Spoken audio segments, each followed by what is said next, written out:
How's it going, everybody? This is Rob of Novakast, back with another Let's Watch video. And this one, actually, I just finished watching before, right before getting ready for work.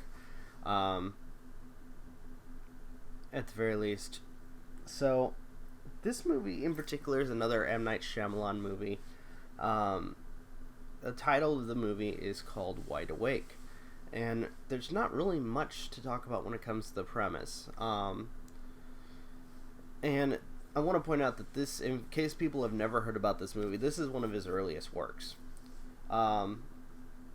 It's about a boy who loses his grandfather, and he is, and ironically, he goes to school at a Catholic church, like a boarding school in some sense.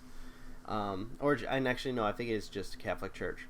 But what is, well, pretty much the whole thing is him trying to struggle with, is there something out there after, life after death, so to speak. So he's constantly, asking questions about, what his, trying to understand it. And I think the biggest, draw with this particular film, and I'm not going to go too much into it, the biggest draw with this particular film was the fact that you have a child who, to some extent, is trying to look for the answers himself when it comes to what he wants to know about life after death. Is there such thing as heaven or hell, and so on and so on. Now, I will say he does get his answer at the very end of the movie, but I can't go into much more detail than that without ruining it.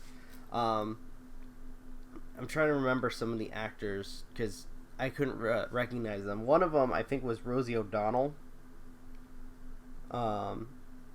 I don't know if it was before or after she went crazy, but whatever.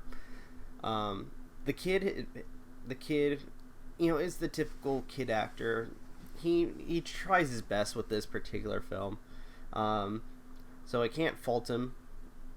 I will say, some of the scenes are kind of slow. And I want to point out that I'm one of those people that is more action oriented when it comes to film. And with a dash of horror, if that makes sense.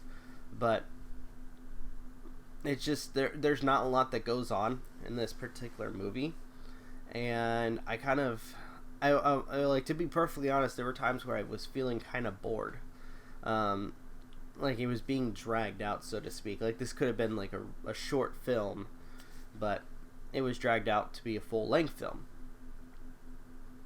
But I will say, complaints, pushing the complaints about the length and some of the scenes aside, the main premise of the message of the kid trying to find his own answers about life after death was actually very intriguing, and I will say I enjoyed it. I enjoyed the kids, to some extent, enjoyed the kid's journey with trying to find those answers. Makes you wonder, though.